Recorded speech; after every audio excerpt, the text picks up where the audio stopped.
Okay, so the one-time pad is the world's simplest, really, encryption scheme that is actually used. But it's not quite in CPA. So basically what happens is, so we have Alice, and we have Bob, and we can only encrypt messages of size n. So n is a natural number, and all the messages will be of size n. Okay, so the key size and the message size will only be of size n. Okay. So the key, you can look at its bits like this. Okay, so it's going to be literally chosen at random. Okay, so this is going to be the key gen algorithm. The key gen algorithm chooses n random bits. Okay, then let's say that Alice wants to encrypt the message m, again of n bits, and these are the bits of the message n. So what the encrypt algorithm does is it simply XORs the key and the message bitwise. Okay, so basically you XOR the first bit of the key with the first bit of the message, second bit of the key with the second bit of the message, and so forth. Okay, so for example, if you have the key to be 01 and you have the message to be 11, then your ciphertext will be 01 XOR 11, and that's going to be 10. Okay? Now, because this is a symmetric key encryption scheme, Bob is going to have the exact same key as well.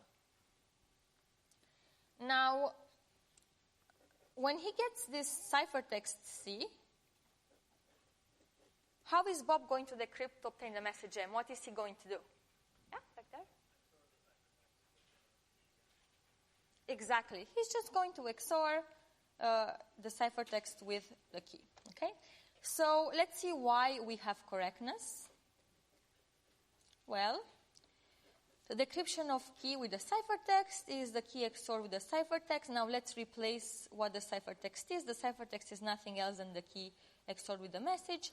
And we know that in an XOR, the same thing XOR with the same thing is just 0, and it cancels out, so we get back the message M. So this is going to be a correct encryption scheme. All right.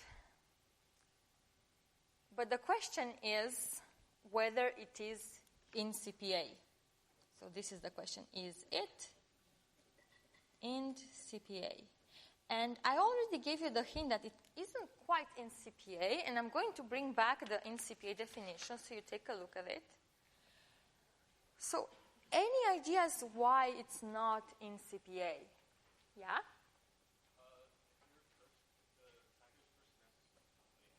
Yeah, exactly. So if the attacker's first message is just 11111, then the response will be just the key reverse. Or to make this example simpler, let's say that the message that the adversary sends is all 0000, then the ciphertext returned is the key XORed with 000, which is the key. Okay? So now the adversary knows the key. Well, now that the adversary knows the key, he can send us challenge 0 and 1, and then he just can decrypt the ciphertext using the key, and then it will figure out if it's a 0 and 1 so we can distinguish. Okay? It's very similar, actually, to this. It's very similar, just that there is XOR. And if you think about it, XOR is plus modulo 2 for every bit. Okay, so it's same problem as this. So it's not going to be in CPA, but it will be a very big step in us building an in CPA scheme using block cipher. So not in CPA. Still, it has a very, very interesting property. The property is that if you only encrypt one message ever, it's actually secure. So that's why it's called one-time pad. If you just one time use it, it's actually secure. If you use it only once, so this is very, very important, that's why it's called one-time pad, it is secure. It's not going to be the NCPA definition, because the NCPA definition embedded in itself has multiple tries, so the usage of this encryption scheme would be multiple times. But it's going to be secure in that if the attacker gets a ciphertext and only one ciphertext was ever produced, then he really has no clue as to what message was encrypted. Okay, so basically this is the claim. Given a ciphertext C,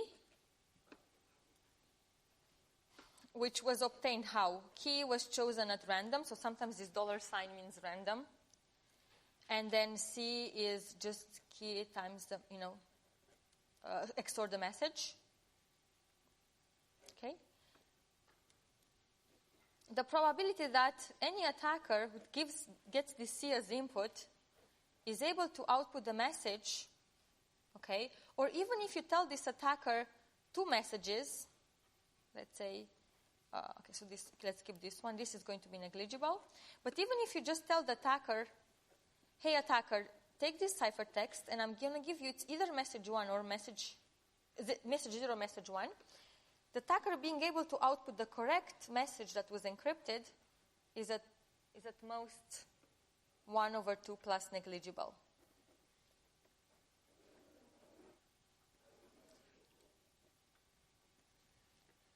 So here the attacker doesn't have the chance to try many different messages. It literally just gets one ciphertext, literally just one. Okay, so only one. He doesn't have this chance of trying different values like here. Okay, that's why one-time pad is a very, very limited use. It's a very limited use because you can only encrypt one ciphertext with it. Okay? But if the attacker only gets to see one ciphertext ever, he really cannot tell which one of the two messages was encrypted with a chance of more than 1/2 plus negligible. In fact, I'm going to argue that the chance is exactly half. So here is why. So again, this key was chosen at random, right? Now, take a ciphertext C. This ciphertext can be an encryption of either M0 or M1. Why? Because C is equal to M0 XOR to M0 and XOR with C. Okay, so this could be a key for M0. Also, the same C is equal to M1 XOR with M1 XOR with C, right? Because these go away and you get C. And this could be viewed as K1. And since we choose the key at random, okay, since the key is chosen at random, each is equally likely. Okay? So given a ciphertext, then it was equally likely that M0 or M1 was encrypted. Okay? So with one-time pad, you can use them, but again, you can only encrypt one message. With one key chosen at random, you can only encrypt one message. If that's the case, then anyone looking at that ciphertext have no clue what message was encrypted because any message could have been encrypted with equal chance. And that's information theoretic, okay? But again, it's really annoying because you can only use it once. So you have your Alice and your Bob agree on this key, which probably was a lot of work to agree on it without anyone else knowing it, and then they can only use it to communicate one message. Okay? It's really, really inconvenient by itself. But we'll later see how block ciphers will make sure that we can basically refresh this key constantly for any new message. So then together they would achieve the whole int CPA definition.